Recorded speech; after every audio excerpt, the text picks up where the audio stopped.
I couldn't handle the thought of dealing with a woman whose pregnancy made her look huge, while I would have to raise the baby alone and constantly see her big 9-month pregnant belly. He looked at me with disdain and had a smirk on his face, as if he was expecting this situation. Even though I knew this would happen, I quickly went to my room and came back with some divorce papers. I showed them to Anand without hesitation. He looked shocked and asked, "What's this all of a sudden?" "Well, it was your idea. Just sign it quickly. I'll submit it tomorrow," I said. His face turned red from embarrassment and anger at my words. "Watch carefully. I'll make you regret how you've treated and looked down on me," I warned him. "My name is Helen. I'm 26 years old and a housewife. 2 years ago, I used to work for a mobile company. I met Anand, my boss, when I was 24. We quickly fell in love and got married. Anand, who is 3 years older than me, was very reliable, especially when he was teaching me at work. I was really thankful for his clear guidance. We became good friends and often went out to dinner. When he asked me out, I was thrilled, especially since I had never dated anyone before. It's a bit embarrassing, but I was always more interested in cartoon characters than real men. Seeing my high school and college friends getting married one after another made me feel pressured. When I fell in love with Anton, I promised myself he would be my first and last love. I was thrilled when we started dating and then got married a year later. Anton was good-looking and popular with our female colleagues. I was proud to be his wife and enjoyed all the congratulations and well wishes we received. I felt incredibly happy, not knowing what would come next. The day after we officially registered our marriage, I mentioned to Anton, "Now that we're married, you expect me to quit my job, right?" Anton surprised me with his response. "I've always wanted my wife to focus only on home matters. Don't worry, I can support us with my income," he said. "But this is so sudden. You never told me this before," I replied. Anton had never mentioned wanting me to quit my job before we got married. I had taken the job based on my father's advice, and quitting without notice didn't feel right. I wanted to explain, but Anton's silent gaze made me stop talking. "I should have told you earlier, but it's too late now. Starting tomorrow, you don't need to go to work. I'll take care of the handover," Anton said. The news that I had to start staying home from work the next day hit me so suddenly that I felt dizzy. But Anton's decision was final, and since he had been my boss, I couldn't argue. Even though I had to leave my job without a proper goodbye, I was committed to making our marriage work. I focused on household tasks and tried hard to meet Anton's expectations. I cooked meals, especially his favorites, hoping for some recognition. Even though Anton never commented on the food, I longed for a bit of appreciation, especially after giving up my job and losing my previous recognition.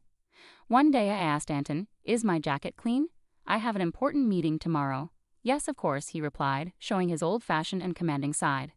I reminded myself how lucky I was to be married to him and tried to meet his expectations. Without a personal income, I relied on Anton for everything. Our relationship often felt more like a boss and an employee than a husband and wife, but overall, our married life was relatively smooth. One day I fell ill and couldn't get out of bed. Feeling too weak to do housework, I planned to catch up on it the next day. Anton came into the room and, looking angry, demanded, "What are you doing? Get up and make some food," while kicking the blanket off me. I explained, "I'm sorry, I'm not feeling well." Instead of understanding, Anton scowled and said, "You don't work, and you're lying down just because you're a bit sick." Pathetic. I was shocked that he would insist on chores even when I was sick. I never expected him to be like this before we got married. Maybe I should have noticed, but it was too much. I ended up doing the chores while crying. A few days later, I realized I had missed my period and felt a rush of panic. I went to the drugstore and bought a pregnancy test, which turned out to be positive. Overjoyed, I cried tears of happiness and decided to tell Anton as soon as he came home from work. That night, Anton came home after midnight, smelling strongly of alcohol and staggering as he walked. I was surprised at how drunk he was, especially since he hadn't warned me. Despite having prepared dinner and wanting to share my pregnancy news, I decided to tell him right away. My excitement got the best of me, and I shared the news with my tipsy husband. "I haven't seen a doctor yet, so it's not confirmed," I said, trying to share our exciting news. But Anton's face turned dark as he replied, "A child? What have you done?" His tone was colder and more severe than I had ever heard. "I don't want a child. This is the worst. If you're going to have it, you'll have to take care of it yourself." His harsh words shocked me. He angrily undressed and went to the bathroom. I couldn't understand why he was being so irresponsible about our baby. The happiness I had felt moments ago was replaced with deep sadness. He had never said he didn't want children before. We hadn't been using contraception, so I assumed we both wanted a family. As I was hanging up Anton's jacket and about to take his shirt to the laundry, I noticed something in the pocket. "What's this?" It was a piece of paper that felt like a receipt. At first, I thought it was from tonight's event and was about to throw it away, but then I saw the name of the place. Is this a motel? My hand shook as I realized it was indeed a motel receipt. This discovery shocked me deeply. I wondered why Anton would behave this way. Marriage is supposed to be about love between two people, especially since we'd only been married for just over a year. I had spent years dreaming of romantic relationships but never really experienced one. I couldn't immediately accept this painful truth, but the idea of Anton cheating started to make sense. Were all my doubts about him using me as a servant while loving someone else true? Was this the reason he reacted so harshly to the news of my pregnancy? As I struggled with these thoughts, I started to feel nauseous and began to suspect that something was seriously wrong. It seemed like Anton had a mistress at my former workplace, and perhaps he wanted to marry me for stability rather than love. Everything started to make sense, and I felt like the line between reality and my imagination was blurring. Still, I couldn't ignore the hurtful things he said after I told him about the pregnancy. I decided to gather proof of Anton's infidelity. His cold behavior towards me made it clear that he was angry about the pregnancy. Even though I was dealing with morning sickness, he would deliberately eat strong-smelling foods around me and criticize my housework, making me redo things. It was tough on my pregnant body and heart, but I was determined to find out the truth. Anton never let go of his cell phone, even taking it with him to the bathroom, so I couldn't look at it. When I snuck into his room, it was always tidy, and there was nothing suspicious. He was very organized at work, and his desk was always spotless. It became clear that catching him red-handed would be difficult. I frequently checked his pockets for receipts or other evidence, but my search was coming up empty. I thought about hiring a private detective, but I didn't have the money for that. I was lost in thought about my situation when I got an unexpected phone call from my father, who rarely called me. "Hello, it's me, your dad. How are you?" he asked. I was surprised to hear from him, given how busy he usually is. "Dad, what's going on? Aren't you swamped with work?" "My employees have been doing well, so I'm not that busy," he said. As the CEO of a company in Canada, my father had always been a workaholic. I didn't have many childhood memories of spending time with him, but I respected his dedication. I wondered why he was calling now. "So what's up?" I asked, waiting for him to explain. My father then shared something shocking. "Is that really true?" I asked, stunned by what he revealed. "Yes, he's not the type to lie." "I want you to trust me," my father said, trying to reassure me. At first, I was in shock and couldn't respond, but as I processed the information, I felt a sense of relief. "Thank you, Dad. I'll do my best," I said gratefully before ending the call. My investigation was finally showing results, and I felt a mix of relief and anger because of the ongoing tension with Anton. Despite being pregnant, Anton remained distant, which only deepened my resentment towards him. Months went by, and our relationship stayed strained. Then something happened that shattered our life. As I approached my 9th month of pregnancy, I lived in constant fear around Anton, trying to avoid him and leading a quiet, restricted life. One evening, while serving dinner as usual, Anton came home, and we sat at the dining table. As I ate silently, Anton suddenly slammed his fork down. "What is this? It's tasteless," Anton yelled, throwing the food I had cooked onto the floor. I was shocked by his outburst and struggled to understand what was happening. My frustration grew as I saw my meal discarded. Anton complained that my cooking had been bland recently, but I had been using less seasoning to make the meals healthier for everyone during my pregnancy. If he didn't like the taste, he could have added some salt himself. There was no need to throw the food on the floor. As I was about to speak up, Anton sneered and made a hurtful remark. "I don't want a woman with a belly like a monster. You'll have to raise the kid by yourself," he said with malice and a cruel smile. I had feared this day might come, though I had hoped for a different outcome. Quickly, I went to my room, grabbed some documents, and returned to show them to Anton. "Here are the divorce papers," I said, pushing the documents towards him. Anton looked stunned and asked, "What the hell? What's this all of a sudden?" "Well, it was your idea. Just sign it quickly. I'll submit it tomorrow," I said. I had been thinking about divorce ever since I suspected Anton's infidelity. With a baby on the way, I wasn't sure if I could manage on my own, but now I had a new plan. My determination seemed to anger Anton. His face turned red with rage. "Just wait. I'll make you regret every moment you looked down on me and tried to control me. Do you think you can manage without me? You'll have a baby to care for, and you'll regret it." I stayed firm and unshaken. "I'll be fine.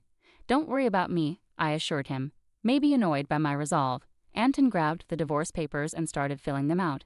"Here you go. If this is what you want, it's yours," he said. "Thank you," I replied. Anton probably didn't think I would actually go through with it, as he handed the papers over without much fuss. The next day, I submitted the divorce papers and left the house. I knew he'd be surprised when he came home from work to find out. After that, I moved to my parents' home. My father had returned to the US from Canada and suggested I stay with them. It was the right choice for me as I was fed up with life with Anton. I was deeply grateful to my father for his support. On the day I left our home, Anton called me 3 times, but I ignored each one. Eventually, he stopped calling. It became clear that I meant very little to him. He was probably happy with his mistress and might even be planning to remarry.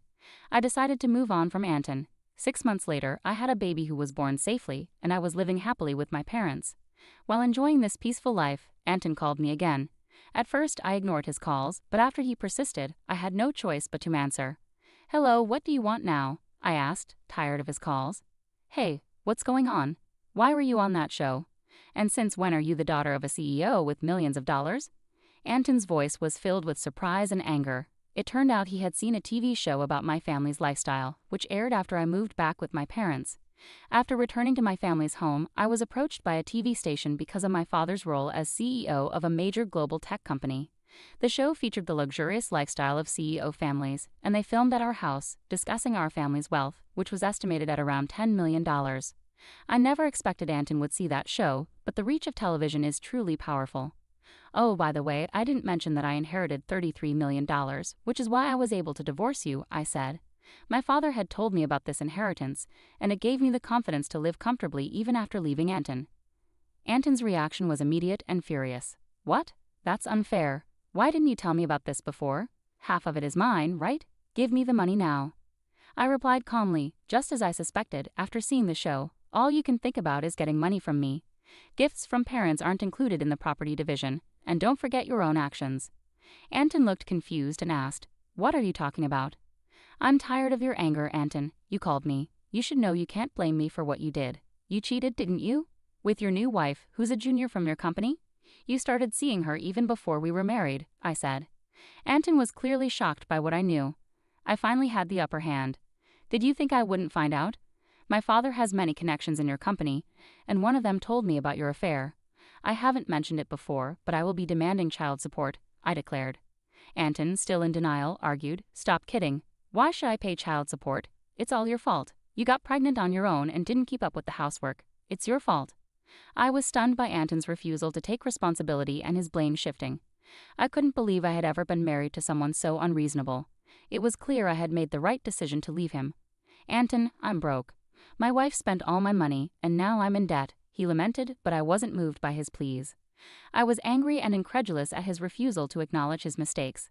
I had no desire to deal with someone so unreasonable ever again. Gripping my phone tightly, I prepared to end the conversation. "What are you talking about? Do you even realize how ridiculous you sound? I never want to deal with you again. I'll have my lawyer handle the child support. Don't call me again, and you won't see the child anymore. Goodbye." After expressing my frustration, I quickly hung up the phone. I blocked Anton's number, took a deep breath, and felt a sense of relief. It was over now, and I hoped I wouldn't receive any more calls from him.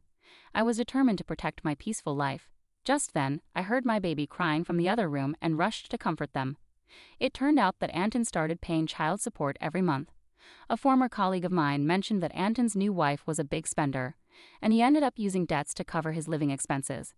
It seemed Anton had hoped to get a share of my inheritance by reaching out to me, but since he didn't get any money from me, he was now facing more expenses than his income could handle. He struggled, possibly because things were going poorly or because he couldn't stand being looked down upon by his colleagues. Adding to his troubles, he only started searching for a new job after leaving his previous one, which led him to financial difficulties. Hearing this didn't make me feel sorry for him. I felt he deserved the hardships he was facing. The harsh words and cold behavior he showed me were unforgettable, and I hoped he got what he deserved. Meanwhile, I'm enjoying life with my parents and my baby. With no financial worries, I'm excited about the future, especially since my father mentioned passing the company on to me. I'm ready to work hard, just like my dedicated father.